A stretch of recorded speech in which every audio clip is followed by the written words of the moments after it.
Hello everyone, and today in this video review we'll be comparing these three binoculars. The old SVBONY SV202 model, the updated 202 model, and also the flagship SVBONY SA205 binoculars. On my YouTube channel there are detailed video reviews of both the old model and a comparison of these two binoculars. There's also a video about this flagship binocular from SVBONY. For the most part, I'll be focusing on comparing these two binoculars. There's no point in comparing the old SV202 model with the SA205. Of course, I'll put the two images side by side so you can see the difference, but the images really are different and the old model just doesn't measure up. If we don't look at image quality but just at the appearance, I actually like the old SV202 model the most. It has a metal focusing wheel and a metal diopter adjustment wheel. This really gives these binoculars a much more premium and luxurious feel to them. If you look at the appearance of the updated 202 model and the 205, they are somewhat different. But, well, I wouldn't say the difference is huge. The coating reflects green light. The size of the binoculars is different. The updated model is 1 centimeter shorter, and the updated SA205 model, well, here too, it's almost a centimeter. So, this flagship binocular is the most compact. Now let's look at the weight of the binoculars. The older version, specifically the 202 model, weighs in at 719 grams. The recently updated version, as we previously discussed in the earlier video, now weighs a lighter 666 grams. And finally, the flagship model, which is often considered the premium offering, has a weight of 692 grams. So, you could say that these two binoculars are basically the same in terms of weight, but this one is somewhat more compact in size. I like the focus wheel on the SA205 more. Here, it's made of metal and turns, well, somehow more pleasantly and better. Although to say that there is some drastic difference, no, that's not the case. Regarding the twist-up eye cups, as I already mentioned in my previous videos, how could they have left this binocular so unfinished? The twist-up eye cups here are of very, very low quality. Even the updated version, in my opinion, is a bit worse than the old SV202. But nevertheless, in the updated version, the twist-up eye cups work much better, and you can feel that they're not the cheapest ones. I really like the diopter adjustment on the SA205. Listen to this sound.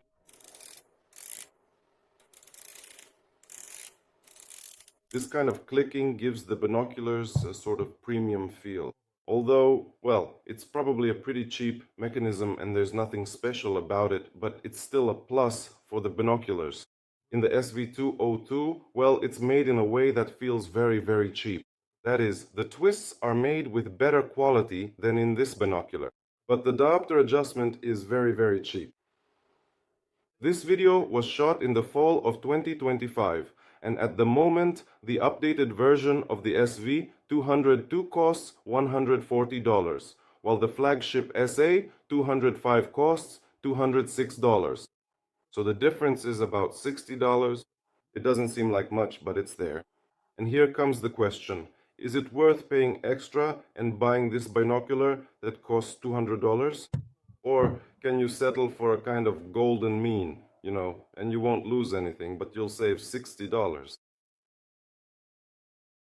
Well, now for a visual comparison.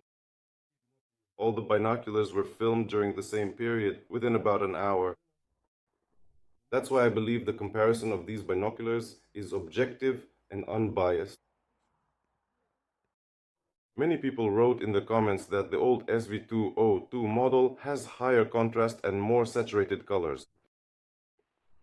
Maybe it only seems that way on video. Well, and when you look with your own eyes, maybe right in the center, the contrast really is higher.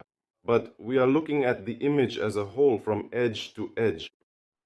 So I can say with certainty that the image quality of the old SV202 model is generally inferior to the updated model. And of course, it's also inferior to the flagship SVBONY SA205. Overall, the updated SVBONY SV202 model is very similar to the SA205, but still doesn't quite measure up. Although the updated model has a wider field of view, which some people might like, it leads to various types of aberrations. One of these is distortion. And in the updated version, it's less than in the old version, but it's still there. And in the SA205, there is essentially no distortion. It's very minimal, well, it's hard to notice. For example, spherical aberration is still noticeable in the updated model. In the SA205, well, it's also present at the edges, but it's very, very minimal. And when you ask yourself which binoculars to buy, the updated SV202 model or the SA205, which is $60 more expensive?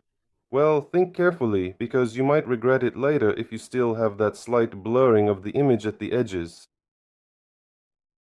$60 is probably not a very large amount at all.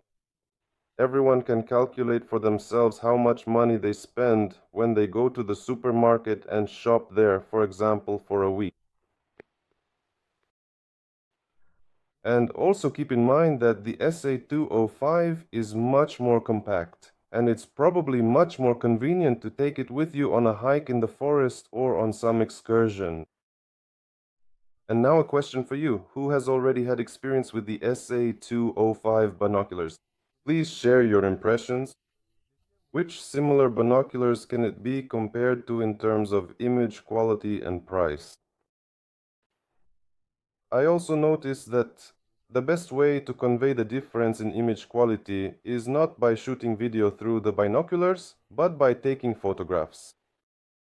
In the photographs, you can very clearly see the differences in quality, the differences in field of view, chromatic aberration, spherical aberration, and also distortion. Friends, thank you for watching this video. If you found it interesting, please give it a like and subscribe to the channel. This really helps the channel grow and brings the videos to a wider audience. And don't forget to leave a comment. I'm genuinely interested to hear your thoughts.